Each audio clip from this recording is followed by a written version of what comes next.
Hello everyone, स्वागत है आपका अपने यूट्यूब चैनल पर। उम्मीद है आपकी प्रिपरेशन बेहतर चल रही होगी। तो जैसा कि देखिए, मैंने बताया था 8-10 दिन पहले इसी यूट्यूब चैनल पर मेरी 2 क्लास आई थी। ब्रिटिश शासनकाल में जो ब्रिटिश कमिश्नर रहे थे, उत्तराखंड के कमिश्नर, तो उसी के रिगार्डिंग 2 वीडियो मैंने अपलोड की हैं। अगर आपने नहीं देखा है तो जाकर देख लीजिए, प्लेलिस्ट में अपलोडेड है। मैंने उसमें उन 2 वीडियो में जो मेन पॉइंट हैं एग्ज़ाम के पॉइंट ऑफ व्यू से, वो बताया कि कौन कौन से पॉइंट आ सकते हैं। तो जैसा कि आपको स्क्रीन पर विजिबल हो रहा है, ब्रिटिश शासन में भूमि बंदोबस्त, इसके बारे में आज हम डिटेल से डिस्कस करेंगे और किस तरह से क्वेश्चन बनते हैं और किस किस कार्यकाल में कितने भूमि बंदोबस्त हुए, ये सब हम डिस्कस करेंगे इस वीडियो में। और आपको मेरे टेलीग्राम चैनल पर अगर जुड़ना है तो मैंने डिस्क्रिप्शन बॉक्स पर चैनल का लिंक पिन कर दिया है, तो आप वहां ज्वाइन हो जाइए। मैं ये नोट्स आपको PDF के फॉर्मेट में वहां प्रोवाइड करा दूँगी। तो चलिए नेक्स्ट देखिए, पहला पॉइंट, ब्रिटिश शासन काल में अब तक कितने 12 भूमि बंदोबस्त हो चुके हैं। अगर आपसे पूछा जाता है कि ब्रिटिश शासन काल में अब तक कितने भूमि बंदोबस्त हो चुके हैं, तो आप इजीली आंसर दे पाओगे, 12 भूमि बंदोबस्त हो चुके हैं।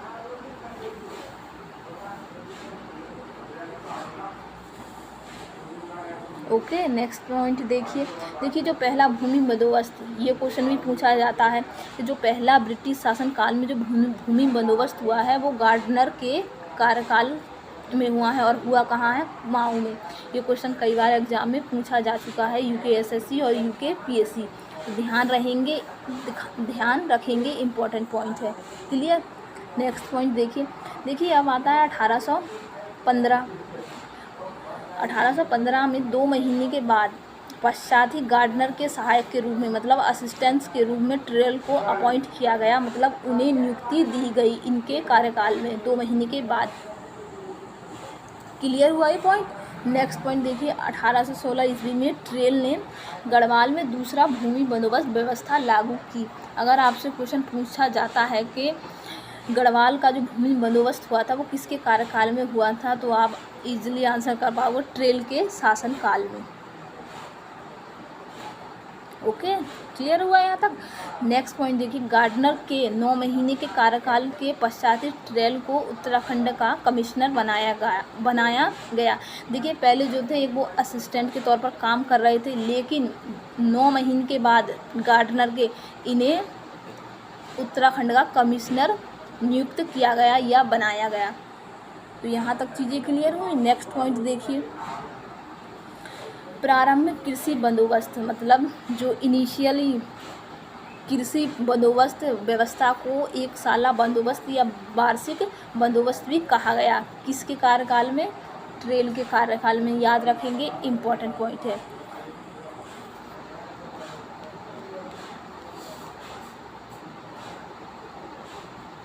अब देखिए जो पहला भूमि बंदोबस्त हुआ था तो उसमें 1 वर्ष के लिए कुछ लगान निर्धारित करी गई थी। तो कितनी करी गई थी, 35,990 रुपये लगान निर्धारित की गई थी। कितने दिन के लिए, 1 साल के लिए, 1 वर्ष के लिए।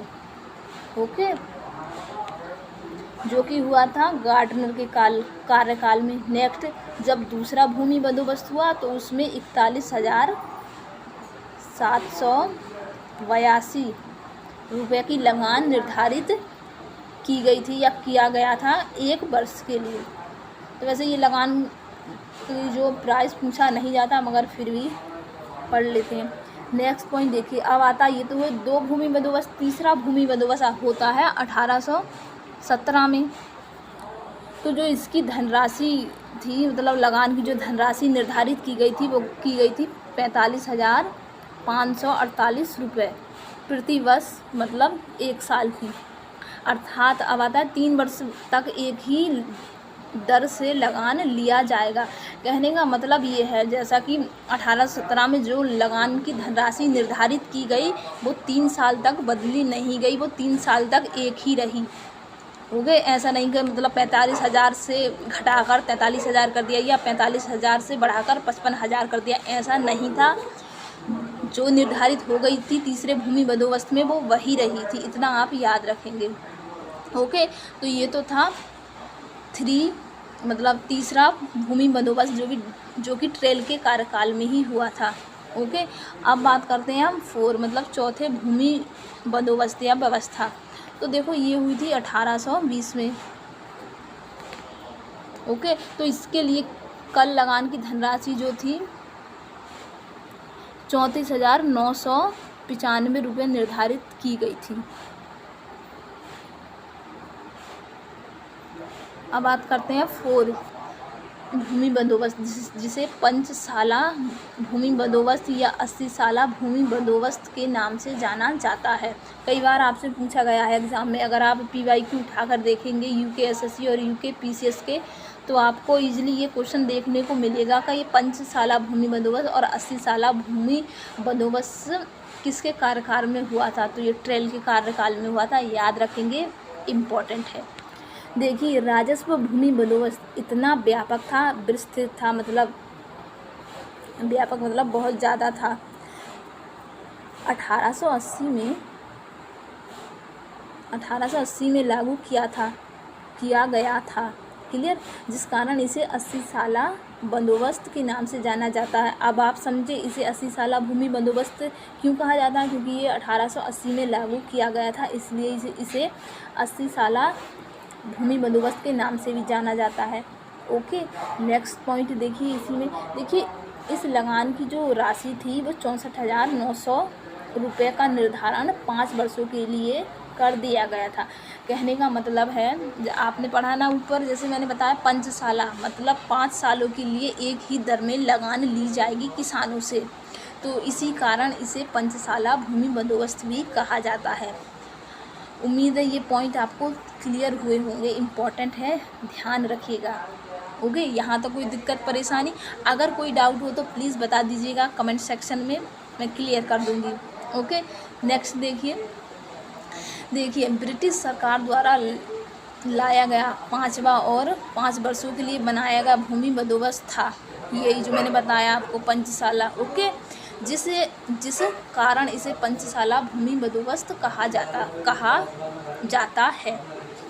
यहाँ तक चीज़ें क्लियर हुई। नेक्स्ट पॉइंट देखिए ट्रेल ने सुदृढ़ बंदोबस्त स्थापित करने के लिए कुमाऊं को सन 1823 में 26 परगनों में बांट दिया गया। अगर आपसे क्वेश्चन ये पूछा जाता है कि 26 परगनों में बांट दिया गया भूमि को, मतलब 1823 में 26 परगनों में बांट दिया गया, ये मतलब भूमि से संबंधित, तो आप इजीली आंसर कर पाओगे कि ये चीज़ें किसके कार्यकाल में हुई, ट्रेल के कार्यकाल में हुई, याद रखिएगा। ओके, अब देखिए 26 परगनों के लिए 9 पटवारी काफ़ी नहीं थे, क्योंकि इनके कार्यकाल में 9 पटवारी थे, तो इन परगनों के लिए 9 पटवारी काफ़ी नहीं थे। तो देखो फिर इन्होंने क्या किया, 1825 आया, तो 1825 में पटवारियों की संख्या इन्होंने मतलब इंक्रीज कर दी, वृद्धि कर दी, और कुल जो पटवारियों की संख्या हो गई 26 परगनों के लिए वो 9 से बढ़कर 17 हो गई। ओके, यहाँ तक पॉइंट क्लियर हुआ। नेक्स्ट पॉइंट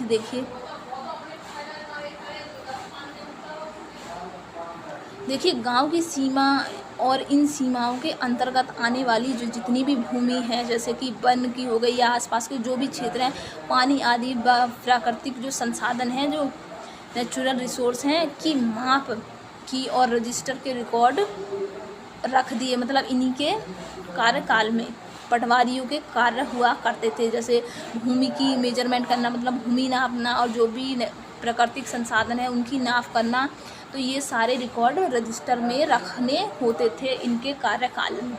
आइए जानते हैं पटवारी के कार्य का मतलब क्या कार्य थे। देखिए पटवारियों के जो कार्य थे, लगान वसूलना, आपसी लड़ाई झगड़ों पर स्थानीय निपटारा करना किसका काम था, पटवारी का काम था। दुर्घटना व आत्महत्या की तहसीलदार को सूचना देना, ये सारे काम पटवारियों के हुआ करते थे ट्रेल के कार्यकाल में। उम्मीद है आपको ये सारे पॉइंट क्लियर हो रहे होंगे। तो चलिए नेक्स्ट पॉइंट देखते हैं। देखिए जैसा कि आपको पॉइंट दिखाई दे रहा है, अब बात करते हैं हम 6 भूमि बंदोबस्त की। तो देखिए ये हुआ है 1828 ईस्वी में 6ठा भूमि बंदोबस्त। देखिए इसके लिए लगान की धनराशि 67,725 रुपये प्रति वर्ष कर दी गई। किसमें? छठे भूमि बंदोबस्त में, याद रखेंगे। 7वां भूमि बंदोबस्त तो देखिए 1833 में लागू किया गया और 1816 से 1833 के बीच ट्रेल द्वारा कुल 7 भूमि बंदोबस्त कराए गए। देखिए आपको याद रखने लायक चीज़ क्या है, 1816 से लेकर 1833 तक के बीच ट्रेल द्वारा कुल कितने भूमि बंदोबस्त कराए गए? 7। तो ये तो था ट्रेल के बारे में। 7 भूमि बंदोबस्त हम ऑलरेडी डिस्कस कर चुके हैं। उम्मीद है आपके कॉन्सेप्ट क्लियर हो रहे होंगे। तो देखिए नेक्स्ट हम पढ़ते हैं 8वां भूमि बंदोबस्त। देखिए जिसे 20 साला भूमि बंदोबस्त भी कहा जाता है। तो देखिए ये किसके द्वारा कराया गया है? ये बेटन के द्वारा कराया गया। कब? 1840 में। ओके, देखिए ट्रेल के बाद बेटन ने 1840 ईस्वी के आसपास 20 साला भूमि व्यवस्था लागू की। ओके, याद रखेंगे। जो ब्रिटिश गढ़वाल का 8वां भूमि बंदोबस्त था। ओके, नेक्स्ट देखिए इस भूमि बंदोबस्त में खसरा सर्वेक्षण मुख्य विशेषता थी। देखिए खसरा सर्वेक्षण मुख्य विशेषता थी किसकी? 20 साला बंदोबस्त की। जो किसने कराया था? बेटन ने कराया था, 1840 में कराया था। ये चीज़ याद रखने लायक है। और जो इसकी स्पेशल बात थी या विशेषता थी वो खसरा सर्वेक्षण प्रमुख विशेषता थी। देखो इसमें खसरा सर्वेक्षण में होता क्या है, भूमि से रिलेटेड या भूमि के जो मालिक हैं उनसे रिलेटेड इन्फॉर्मेशन होती है। खसरा खतौनी, तो इसमें खसरा लिखा हुआ है, खतौनी नहीं। खसरा और खतौनी 2 चीज़ होती हैं। तो इनमें जो भूमि के मालिक हैं वो सब उनके बारे में इन्फॉर्मेशन होती है। तो ये इसकी विशेषता थी 20 साला भूमि बंदोबस्त की। ओके, नेक्स्ट पॉइंट देखिए साथ ही बेटन ने क्या किया, जो अप्रशिक्षित मतलब बिना ट्रेनिंग वाले, मतलब वो पटवारी जिन्होंने ट्रेनिंग नहीं की थी उनके स्थान पर योग्य मतलब जो एलिजिबल थे, योग्य मतलब एलिजिबल और प्रशिक्षित मतलब जिन्हें ट्रेनिंग ली हुई थी उन पटवारियों की तैनाती की गई बेटन के कार्यकाल में। ओके, नेक्स्ट पॉइंट देखिए हर गांव को अपना रिकॉर्ड रखने का अधिकार दिया गया और गांव के प्रत्येक हिस्से का पूर्ण विवरण, उसके अधिकारों का विवरण व लगान नियत करने का पूर्ण इतिहास, सीमा निर्धारण, गाँव वासियों का इकरारनामा आदि सुनिश्चित किए गए। देखिए मैं समझाती हूँ एक्चुअल में चीज़ें हैं क्या। देखिए बेटन के कार्यकाल में हुआ क्या, पहले तो अप्रशिक्षित मतलब बिना वो पटवारी थे जिन्होंने ट्रेनिंग भी नहीं की थी, लेकिन बेटन के कार्यकाल में जो एलिजिबल पटवारी थे जिन्होंने ट्रेनिंग ली थी तो उनकी तैनाती की गई। तो देखो उन्होंने क्या किया, तो उन्होंने हर गांव का रिकॉर्ड रखने का अधिकार दिया गया और गांव के प्रत्येक हिस्से का पूर्ण विवरण मतलब पूर्ण हिस्से का विवरण व अधिकार विवरण मतलब और जो लगान ली जाती है ज़मीन की गवर्नमेंट द्वारा, गांव वासियों का इकरारनामा आदि सुनिश्चित किए गए। किसके? बेटन के कार्यकाल में, जो कि 1840 ईस्वी में ये भूमि बंदोबस्त हुआ था। ओके, उम्मीद है आपको यहाँ तक चीज़ें क्लियर हो रही होंगी। अगर कोई डाउट हो तो बताना कमेंट सेक्शन में। ओके, नेक्स्ट देखिए 9वां भूमि बंदोबस्त। देखिए ये कब से और कब तक रहा, ये 1863 से 73 तक रहा। ओके, अब देखिए इसमें हुआ क्या, देखिए बिकेट ने कराया था। ये कराया किसने था? 9वां भूमि बंदोबस्त बिकेट ने कराया था। ओके, तो देखिए ब्रिटिश काल में पहली बार वैज्ञानिक पद्धति से भूमि बंदोबस्त कराया गया था। देखिए आपसे अगर क्वेश्चन इस तरह से पूछा जाता है कि वैज्ञानिक तरीके से भूमि बंदोबस्त किस कमिश्नर के कार्यकाल में हुआ, तो आप इजीली आंसर कर पाओगे बिकेट के कार्यकाल में। बिकेट के कार्यकाल में वैज्ञानिक पद्धति से मतलब है साइंटिफिक सिस्टम से या तरीके से भूमि बंदोबस्त कराया गया। पहली बार, इससे पहले वैज्ञानिक पद्धति से भूमि बंदोबस्त नहीं हुआ करते थे। आप इस तरह से समझ सकते हो, ओके, जिसे बिकेट भूमि बंदोबस्त भी कहते हैं। आई होप यहाँ तक चीज़ें क्लियर हो रही होंगी आपकी। नेक्स्ट देखिए,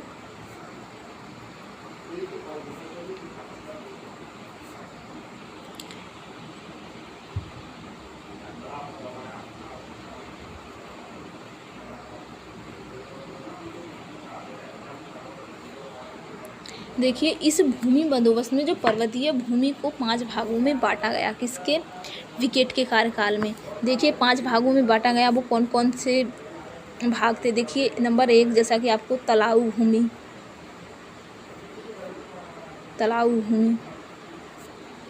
देखिए नंबर 2 उपराऊ भूमि या अब्बल, नंबर 3 उपराऊ दोयम, अभी मैं बताऊंगी इनकी डिटेल इनके बारे में। 4 अजराइन, 5 कटीली। तो आइए जानते हैं एक एक करके हम। देखिए तालाब भूमि के बारे में अगर हम बेसिकली बात करें तो देखिए भूमि नहीं, घाटों की भूमि जहाँ सिंचाई व्यवस्था हो। भूमि नदी मतलब भूमि नदी, घाटों की भूमि मतलब नदी के आसपास वाले जो भी क्षेत्र होते हैं वहाँ जहाँ सिंचाई की व्यवस्था हो, तो ये होती थी तालाब भूमि, ओके, याद रखेंगे। नेक्स्ट पॉइंट देखिए उपराऊ अब्बल।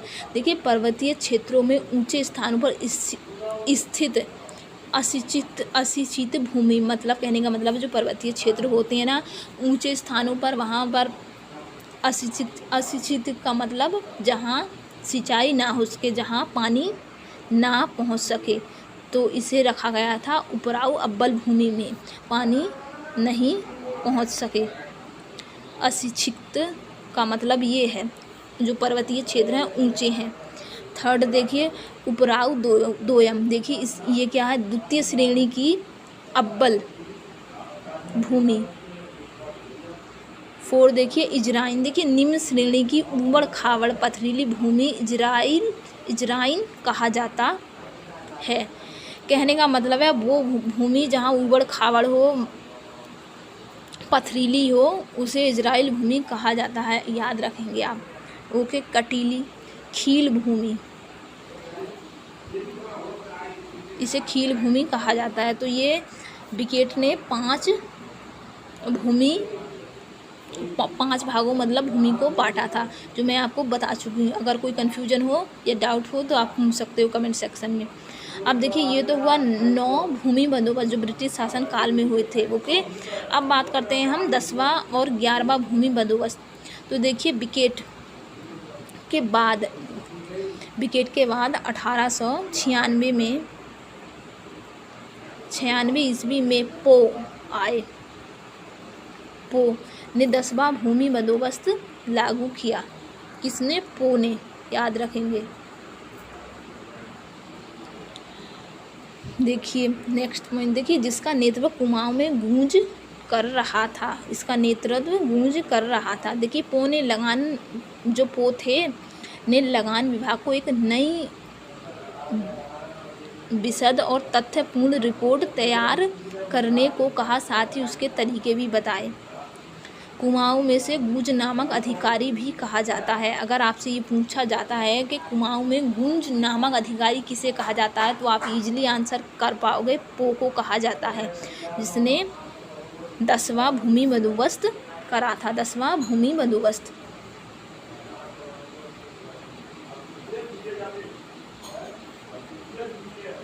ओके। आई होप आपको यहाँ तक चीज़ें क्लियर हुई होंगी। तो हम अब आगे बढ़ते हैं। देखिए 11वां भूमि बंदोबस्त। देखिए ब्रिटिश शासन काल का जो 11वां भूमि बंदोबस्त है और अंतिम भूमि बंदोबस्त 1928 ईस्वी में गढ़वाल मंडल में इबटसन के नेतृत्व में, मतलब इन्होंने इसकी लीड किया, इबटसन, इनके कार्यकाल में ये गढ़वाल मंडल में संपन्न हुआ, ओके। अब आता है 12वां भूमि बंदोबस्त। देखिए ये उत्तर प्रदेश सरकार ने 1960 ईस्वी में कराया था। कौन सा? 12वां भूमि बंदोबस्त। स्वतंत्र भारत का पहला और अंतिम भूमि बंदोबस्त यही कहलाया जाता है। आपने एग्ज़ाम जो PYQ हैं UKSSC और UKPCS के, तो उसमें ये क्वेश्चन कई बार आ चुका है कि जो स्वतंत्र भारत का पहला और अंतिम भूमि बंदोबस्त कौन सा था, तो वो आप इजीली आंसर कर पाओगे। 12वां भूमि बंदोबस्त था जो स्वतंत्र भारत का प्रथम व अंतिम भूमि बंदोबस्त कहलाता है। उम्मीद है आपके कॉन्सेप्ट ज़रूर क्लियर हुए होंगे और आपको वीडियो भी पसंद आई होगी, ऐसी मैं उम्मीद करती हूँ। अगर वाकई में आपको लगता है वीडियो अच्छी है तो प्लीज़ चैनल को सब्सक्राइब करें, बाकी शेयर भी करें और लाइक भी करें। Stay tune, thank you.